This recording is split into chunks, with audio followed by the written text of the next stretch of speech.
झूठ बोलना, मिसलीड करना और धोखा देना इन्फ्लुएंसर्स पर, सोशल मीडिया क्रिएटर्स पर तुम इस एक चीज के लिए हमेशा रिलाई कर सकते हो। जैसे अभी कांस के दौरान कुछ इन्फ्लुएंसर्स चर्चा में आए थे। अब वैसे तो कांस एक इनवाइट ओनली फिल्म फेस्टिवल है, न्यू टैलेंट को रिकॉग्नाइज करा जाता है, बड़ी बड़ी फिल्में वहां प्रीमियर होती हैं। एंड हमारे लिए खुशी की बात यह है कि पायल कपाड़िया, जिन्होंने अपनी film All We Imagine as Light के लिए पहली बार कांस में ग्रैंड प्री अवार्ड जीता, पहली इंडियन बनी ये करने वाली। Grand Prix goes to All We Imagine as Light by Payal Kapadia.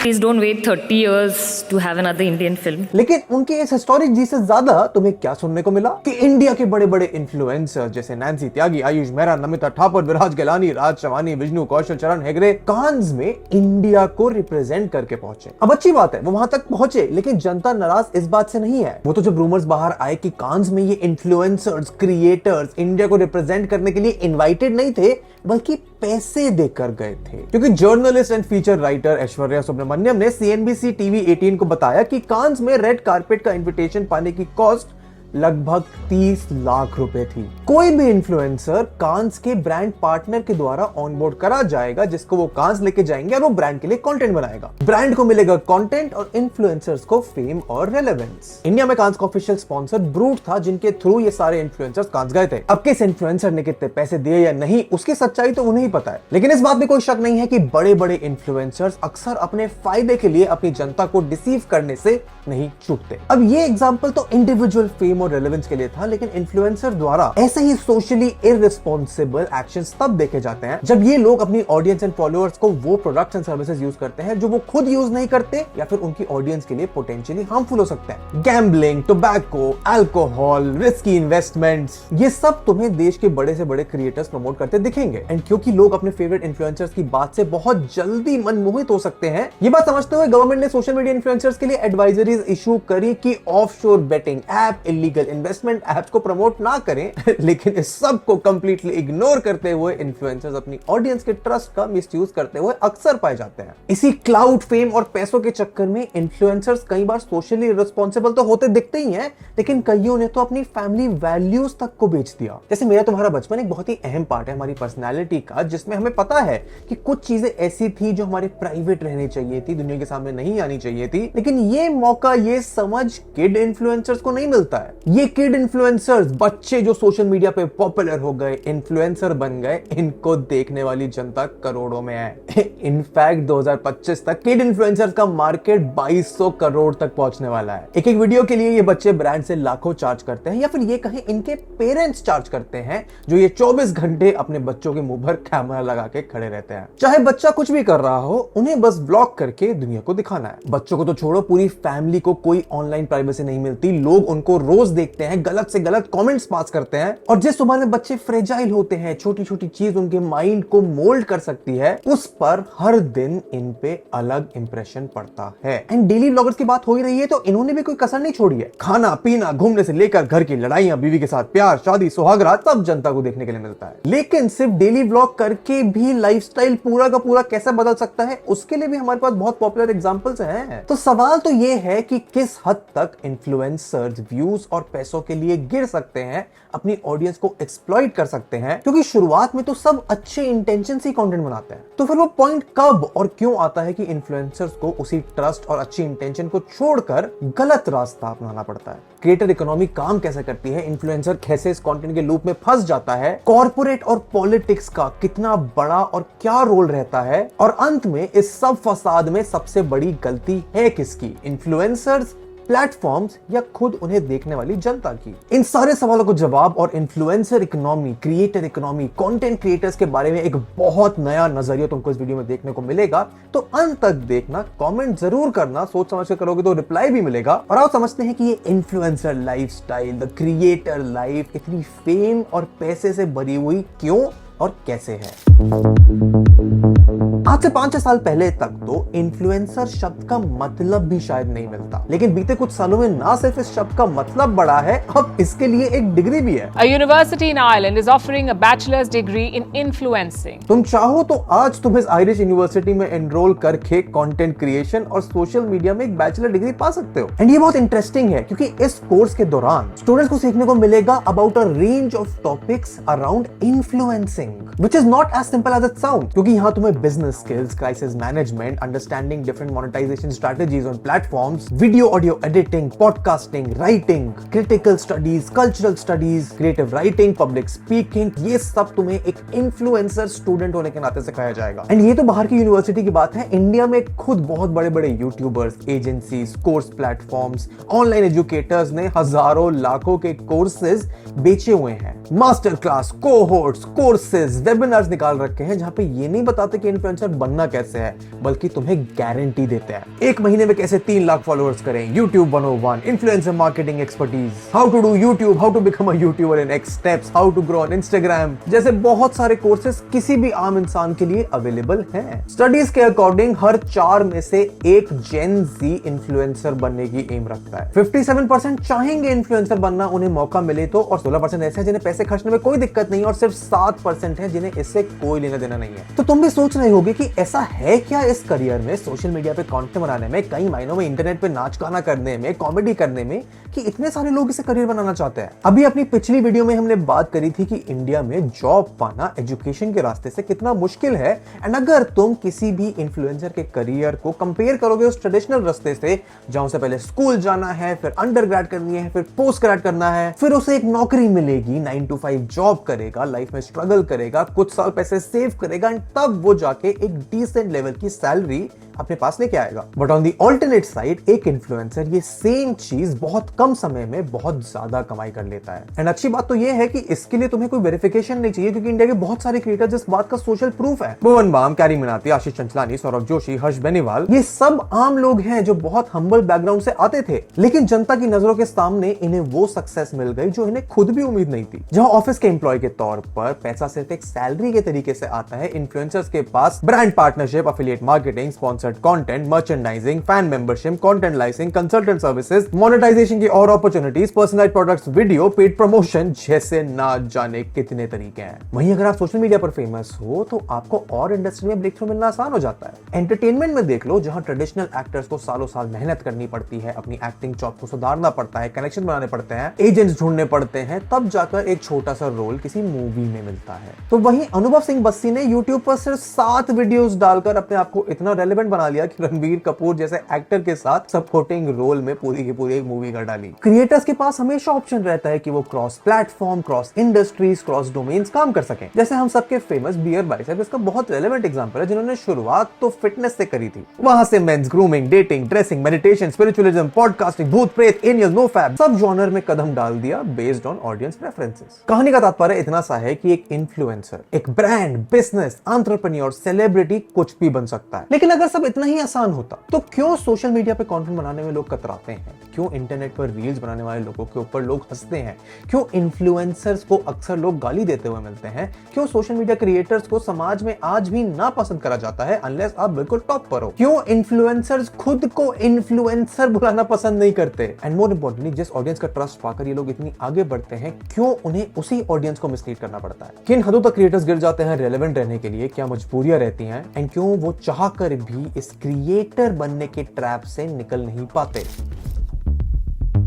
इसकी असलियत जानने के लिए आओ तुम्हें समझाते हैं कि वो ट्रैप है क्या। किसी भी कंटेंट क्रिएटर या इन्फ्लुएंसर के लिए उसकी सक्सेस का इकलौता रीजन होती है उसकी ऑडियंस। अब मैं क्यों कंटेंट क्रिएटर और इन्फ्लुएंसर को एक साथ लेकर चल रहा हूं, इसका रीजन तो मैं बताऊंगा, लेकिन बेसलाइन इतनी सी है कि ऑडियंस के बिना क्रिएटर का कोई वजूद नहीं है। एंड इस ऑडियंस क्रिएटर रिलेशनशिप का एक बेसलाइन है, वो ये कि जनता उस क्रिएटर को तभी फॉलो करेगी जब उन्हें उससे 2 चीजें मिलेंगी। पहला है उससे एंटरटेनमेंट एंड दूसरा उस क्रिएटर से मिलती हुई वैल्यू, चाहे वो म्यूजिक हो, डांस हो, वाइन हो, मोटिवेशन हो, एजुकेशन हो, जनरल अवेयरनेस हो, ट्रैवल हो, फिटनेस हो, किसी भी तरह का शॉर्ट फॉर्म या लॉन्ग फॉर्म कंटेंट हो, वो हमेशा ऑडियंस के लिए एंटरटेनमेंट और वैल्यू का एक मिक्सचर होता है, जिसको बनाने के लिए मेहनत तो बहुत सारे क्रिएटर्स करते हैं, लेकिन जो ऑडियंस के साथ वो कनेक्शन एस्टैब्लिश कर जाता है उसको वैलिडेशन ऑडियंस व्यूज और कमेंट्स के मामले में देती है। एंड शुरुआती दिनों में किसी भी क्रिएटर के लिए ये ऑडियंस वाला रिश्ता ना बहुत ही अनट्रांजैक्शनल एंड प्योर रहता है। एंड जैसे जैसे टाइम आगे जाता है ऑडियंस क्रिएटर का रिश्ता क्रेडिबिलिटी में बदलने लगता है। क्रिएटर की बनाई हुई हर एक वीडियो, हर एक पोस्ट, हर एक स्टोरी उस क्रेडिबिलिटी को थोड़ा थोड़ा और बढ़ाती है। शुरुआती समय में ये कंट्रोल पूरा ऑडियंस के हाथ में रहता है। ऑडियंस क्रिएटर से ऑथेंटिसिटी, रिलायबिलिटी एंड इंटेग्रिटी चाहती है। एंड व्यूज पाने के लिए, लंबे समय तक रेलेवेंट रहने के लिए क्रिएटर को ये हर एक चीज ऑडियंस को देनी पड़ती है। तुम इमेजिन कर सकते हो एक बड़ा सा घड़ा या फिर एक पॉट जिसमें हर एक वीडियो, हर एक ऑडियंस इंटरेक्शन के साथ क्रेडिबिलिटी धीरे धीरे बढ़ती रहती है। एंड ये क्रेडिबिलिटी तब तक बढ़ती है जब तक इसकी वैल्यू उतनी नहीं हो जाती कि बाहर बैठी हुई एक एंटिटी जो इस ट्रस्ट पर कैपिटलाइज करना चाहती है वो इक्वेशन में नहीं आती। एंड ये एंटिटी है ब्रांड्स। किसी भी क्रिएटर को अपनी ऑडियंस को अच्छा कंटेंट प्रोवाइड करने के लिए बहुत लंबे समय तक ब्रांड्स की जरूरत पड़ती है। बिना ब्रांड स्पॉन्सरशिप के, इंटीग्रेशन के क्रिएटर्स, इन्फ्लुएंसर सस्टेन नहीं कर पाते।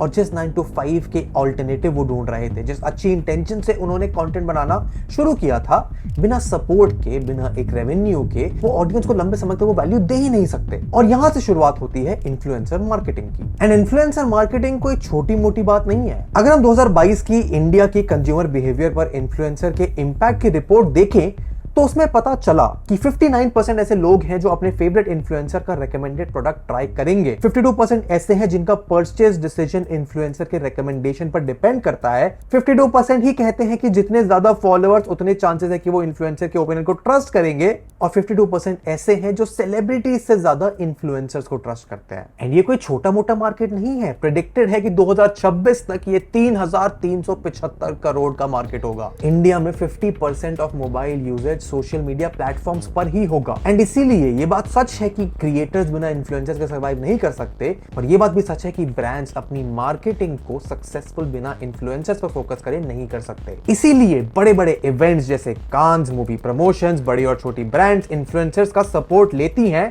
ज्यादा कवरेज के लिए। मेरा फेवरेट एग्जांपल ये दर्शाने के लिए कि ऑडियंस को अपने फेवरेट इन्फ्लुएंसर्स पर कितना अंधा विश्वास है एक यूट्यूबर नटालिया टेलर, जिसने एक सोशल एक्सपेरिमेंट ट्राई करा। वो एक इंटरनेशनल ट्रिप पर गई बाली अपनी ऑडियंस का रिएक्शन देखने के लिए। I went on a luxury dream vacation to Bali. लेकिन कैच ये था कि वो बाली नहीं गई थी। इनफैक्ट वो अपने घर से महज कुछ किलोमीटर दूर एक आइकिया में गई थी। एंड वहां जाकर एक फोटो शूट करा था ये प्रेटेंड करते हुए कि वो बाली में है। And to her surprise photos में आइकिया का फर्नीचर टैग होने के बावजूद किसी ने उसे कॉल आउट नहीं किया। Officially fooled all of you into thinking I actually traveled to a different country altogether when really I just went down the road to my favorite Swedish furniture store. Which proved the point that she was trying to make कि कोई भी influencer कितनी आसानी से अपनी audience को बेवकूफ बना सकता है। यही दिल्ली के आसपास बहुत सारे सेट्स हैं जो डिजाइन है like luxury hotels, private planes, जिसका सिर्फ एक ही पर्पस है कि इन्फ्लुएंसर्स वहां आए और फोटो शूट करें। अब ये सब तो चलो सोशल मीडिया पर थोड़ी रेलेवेंस, थोड़ा अपने आप को अमीर दिखाना, एक इन्फ्लेटेड लाइफस्टाइल दिखाने के तरीके हैं। एंड प्रोडक्ट्स जैसे क्लोथ्स, शूज, वॉचेस, गैजेट्स का इन्फ्लुएंसर द्वारा फेक प्रमोशन तुम एक बार तक टॉलरेट कर भी सकते हो। लेकिन इशू तब आता है जब यही प्रमोशंस ऐसे प्रोडक्ट्स में बदल जाते हैं जो तुम्हारी ऑडियंस के लाइफस्टाइल को नेगेटिवली अफेक्ट करते हैं। पिछले साल सेबी ने कुछ नोटिसेस और फाइन्स इशू करे जो करोड़ों में थे कुछ इन्फ्लुएंसर्स, फाइनेंस इन्फ्लुएंसर्स जैसे पीआर सुंदर और मोहम्मद अंसारी को, जो फाइनेंस एजुकेशनल वीडियोस के नाम पर लोगों को मिसलीड करते थे। इनफैक्ट पैसा अगर तुम किसी इन्फ्लुएंसर की बात मानकर गवा दो वो भी दोबारा कमाया जा सकता है। लेकिन बात जब हेल्थ की आती है, जैसे एक सोशल मीडिया इन्फ्लुएंसर ने बताया शवासन, जो एक योगा का पोस्चर है जिसकी वजह से उसका डिप्रेशन ठीक हो गया, लेकिन वो एक डिस्क्लेमर डालना भूल गई। उस इन्फ्लुएंसर के 40,000 फॉलोअर्स में से थी एक 30 साल की फीमेल राधिका मेनन जो डिप्रेशन से सफर कर रही थी। एंड उसको ठीक करने के लिए वो अपने इस फेवरेट इन्फ्लुएंसर की सारी बातें मानती थी। लेकिन राधिका को इस बात से कोई फायदा नहीं हो रहा था, पर उसका बिलीफ अपने फेवरेट क्रिएटर में इतना था कि वो उसकी बताई हुई सारी बातें मानती चली गई। लेकिन उस लेडी की कंडीशन बिगड़ती चली गई। एंड फाइनली जब उसने एक साइकोथेरेपिस्ट को कंसल्ट करा तभी उसे पता चला कि उसकी ग्राउंड रियलिटी में हालत कितनी बिगड़ चुकी है। एंड ऐसे ही हेल्थ और फिटनेस कंटेंट क्रिएटर्स के इन्फ्लुएंस में आना ऑडियंस के लिए बहुत लाजमी है, क्योंकि कई बार वो जो ज्ञान दे रहे होते हैं उसको वैलिडेट करने के लिए उन्हें बस अपनी अच्छी बॉडी दिखानी होती है, चाहे न्यूट्रिशनिस्ट की, बॉडी बिल्डिंग साइंस की कोई नॉलेज हो या नहीं। That most of these researchers are funded by the same companies that sell you these supplements. So these researchers can be heavily biased. जिसके बाद किसी भी ब्रांड के बिना टेस्टेड प्रोडक्ट को इन्फ्लुएंसर्स पैसे कमाने के लिए अपनी ऑडियंस को बिना सोचे समझे क्रॉस वेरीफाई करे प्रमोट कर देते हैं। ब्रांड प्रमोशन तो फिर भी एक चीज है, a lot of influencers get a lot of hate because they are guilty of ruining the cultural importance and significance of an event या फिर किसी जगह। और जब बात आ जाती है खुद को रेलेवेंट रखने की, तो इन्फ्लुएंसर्स अपने बच्चों को यूज करने से भी नहीं छूटते। जैसे हमने शुरुआत में ये बात करी, kids are a soft target for brands. छोटी उम्र के बच्चों को कोई भी प्रोडक्ट बेचना आसान होता है, जिसके लिए ये किड इन्फ्लुएंसर्स या फिर kids of influencers are used as bait. जैसे ब्रांड्स के लिए ये किड इन्फ्लुएंसर्स बिजनेस ला कर देते हैं, वैसे ही पेरेंट्स के लिए ये बच्चे पैसे ला कर देते हैं। लेकिन जहां लोग इसको एक फैमिली बिजनेस का नाम देते हैं, कई मायनों में ये बहुत प्रॉब्लमैटिक है। Privacy, child laws, mental impressions, hate comments, ego building, इन सब से ये किड इन्फ्लुएंसर सब्जेक्टेड रहते हैं। एंड सबसे बड़ी बात ये है कि इंडिया में इस फील्ड में बच्चों को प्रोटेक्ट करने के लिए कोई लॉज नहीं है। एंड बाहर के देशों में ये ट्रेंड आपको देखने को मिला है, जब वहां के पेरेंट्स कई बार अपने ही बच्चों के साथ वायलेंट हो गए उनसे कंटेंट निकालने के लिए। And to count 6 aggravated child abuse, a second-degree felony. With my deepest regret and sorrow for my family and my children, guilty. लोग इंडिया, चाइना जैसी कंट्रीज में जाकर यहाँ से बच्चे अडॉप्ट करके लेके जाते हैं ताकि वो सोशल मीडिया पर उनका कंटेंट बना पाए।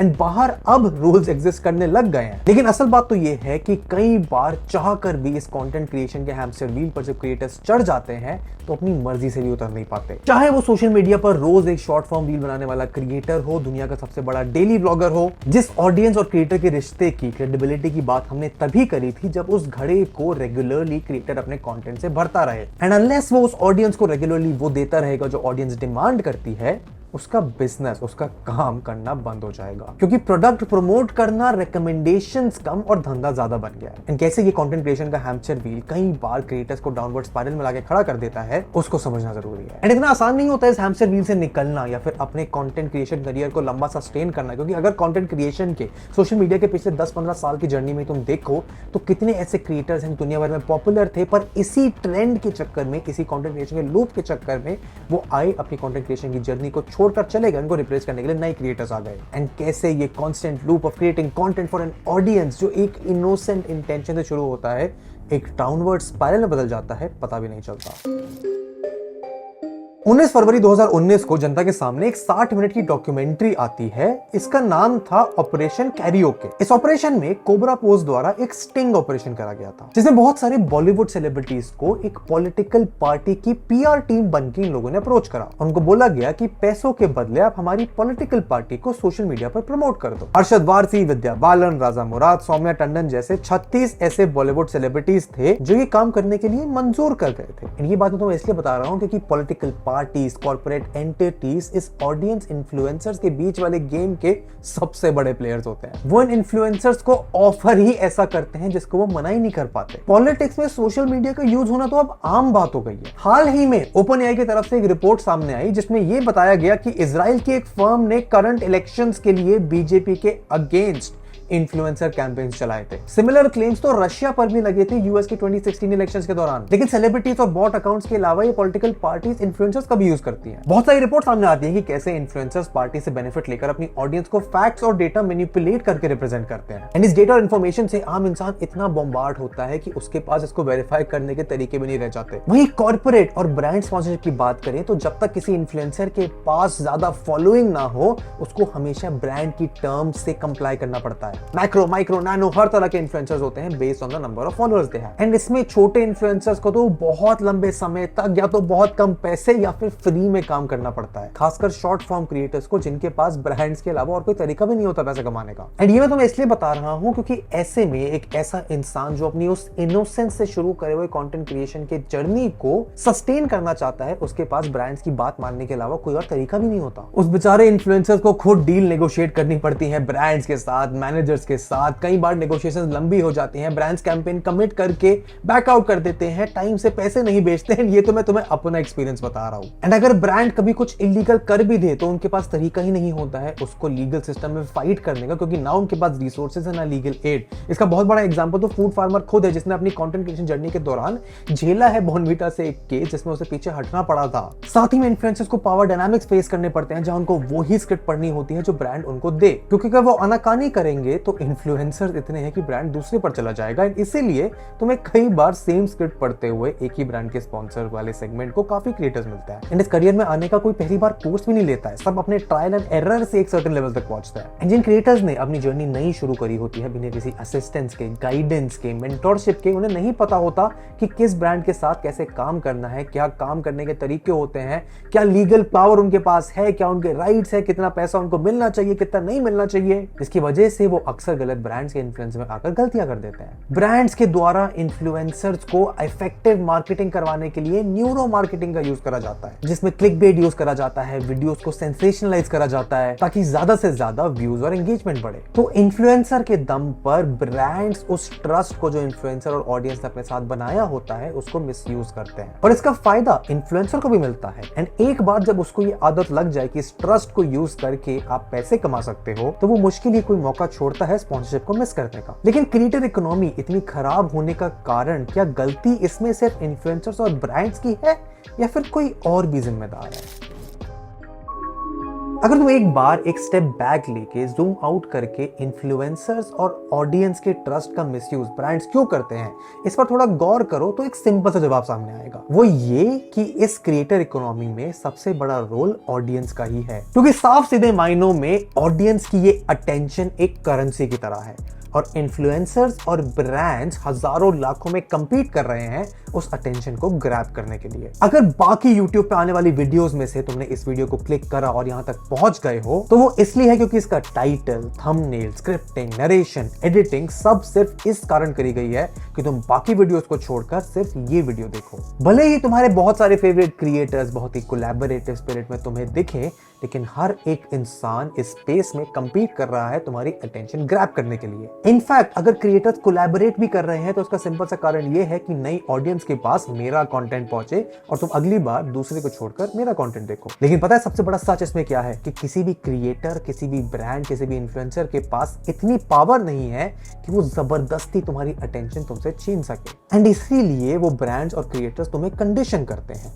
जैसे मैं तुम्हें अगर फिटनेस की कोई एडवाइस दूंगा तो तुम शायद ना मानो, लेकिन एक psychological analysis of a social media trend में तो मेरी बात पर भरोसा करोगे। लेकिन जहां ब्रांड्स और इन्फ्लुएंसर्स फायदा ले जाते हैं वो ये है कि ऑडियंस अपनी जिम्मेदारी को अच्छे से नहीं निभाती, क्योंकि इन्फ्लुएंस और मैनिपुलेशन में एक बहुत बड़ा फर्क होता है। इसलिए जहां इन्फ्लुएंसर्स गलत हैं गलत ब्रांड प्रमोट करने के लिए, गलत ब्रांड स्पॉन्सर बनने के लिए, और उनकी मॉरल एथिकल रिस्पॉन्सिबिलिटी बनती है कि वो वैलिडेट करें, ड्यू डिलिजेंस करें ऑडियंस के सामने कोई भी प्रोडक्ट रखने से पहले, लेकिन वहीं ऑडियंस भी अपनी एक बहुत महत्वपूर्ण जिम्मेदारी में पीछे हट रही है उन क्रिएटर्स को जो गलत स्पॉन्सरशिप्स करते हैं, गलत प्रोडक्ट्स प्रमोट करते हैं, उनको अकाउंटेबल ना रखकर। कई बार ये भी देखा जाता है कि वीडियोस को सेंसेशनलाइज करने के लिए, उनको और क्लिकबेटी बनाने के लिए लोग इन्फ्लुएंसर को कॉल आउट तो करते हैं, लेकिन वहीं दूसरी तरफ वो वीडियोस वैसे ही देखते हैं जिनमें सेंसेशनलिज्म हो। एंड लास्टली काफी बार owing to a lot of reasons audience lack the ability to think deeper than what has been presented to them on a surface level. क्योंकि कई बार ऐसा होता है कि कोई क्रिएटर तुमको नेगेटिविटी से ग्रैब करके अच्छी चीजें बता रहा हो, साइकोलॉजिकल कॉन्सेप्ट डिस्कस कर रहा हो, वहीं दूसरा क्रिएटर तुमको स्मार्ट बनाने का दावा करके सिर्फ खराब दिमाग करने वाला मटेरियल बेच रहा हो। एंड कंक्लूजन में आगे बढ़ने से पहले एक बात समझना बहुत जरूरी है, मैं और तुम भी इस सेम सिस्टम का पार्ट है। मैंने भी कुछ गलतियां करी हैं, तुमने भी कुछ गलतियों को इनेबल करा है, लेकिन वो चीज प्रॉब्लम तब बनेगी जब उन गलतियों पर काम ना करा जाए, ऐसे टॉपिक्स को, उन गलतियों को डिस्कस ना करा जाए, उन पे सुधार ना करा जाए। क्योंकि किसी भी खराब सिचुएशन में इंप्रूवमेंट तभी हो सकता है जब अपनी गलतियों को जानो, समझो और फिर उन पर इंप्रूवमेंट करने का काम शुरू करो। And you have to understand that influencers are not all bad, social media is not going anywhere, and influencers and content creators are also not going anywhere. क्योंकि इस वीडियो में भी मैं तुम्हें जिन इन्फ्लुएंसर्स के एग्जांपल्स दे रहा हूं वो main stream top of the line creators हैं, एंड वो नेगेटिविटी वाले लोग आज भी बीच में कहीं फंसे हुए हैं। एंड इसी कुछ रिसेंट समय में ऐसे बहुत सारे इन्फ्लुएंसर्स आए जिन्होंने पॉजिटिव एग्जांपल्स दिए हैं, जैसे फूड फार्मर, अंकित दयापुरिया, रचना रनाडे, नीरज राजपूत और बहुत बहुत सारे और लोग जिन्होंने ऑडियंस को अलग अलग सेगमेंट, जॉनर, डोमेन में बहुत वैल्यूएबल इंफॉर्मेशन प्रोवाइड करी है। लेकिन still majority of the influencer economy आज भी शो बिजनेस के फंडामेंटल्स पर चलता है, जो चलता है ऑन द फाउंडेशन ऑफ जो दिखता है वो बिकता है, the show must go on. And ये बात भी सच है कि इस वीडियो के थ्रू जो पॉजिटिव इन्फ्लुएंस फैलाना चाहता हूं वो सिर्फ उतने लोगों तक ही पहुंचेगा जितने लोग ये वीडियोस देखेंगे, बाकी और किसी पर नहीं। एंड चीजें जैसी चल रही हैं वैसे ही आगे बढ़ेंगी भी। इन्फ्लुएंसर्स झूठ बोलेंगे, बच्चों को एज बिलबोर्ड यूज करा जाएगा, फिटनेस इन्फ्लुएंसर्स खराब प्रोडक्ट्स बेचेंगे, फैक्ट चेक करे बिना प्रोडक्ट्स प्रमोट करे जाएंगे, ब्रांड्स इन्फ्लुएंसर्स की ट्रस्टेड ऑडियंस का इस्तेमाल करेंगी और ऑडियंस इन्हीं खराब इन्फ्लुएंसर्स को खराब प्रोडक्ट्स करने के लिए रिवॉर्ड भी करेंगे। तो सवाल बस इतना सा है कि क्या तुम्हें इस वीडियो को खत्म करते करते वो अवेयरनेस मिला जो तुम्हारे पास होना चाहिए गलत और सही की थोड़ी सी पहचान करने के लिए,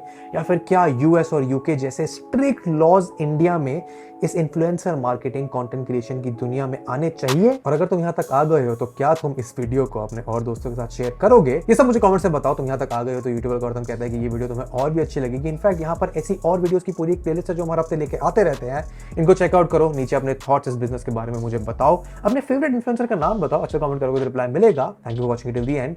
आई will see you in the next one. Good bye.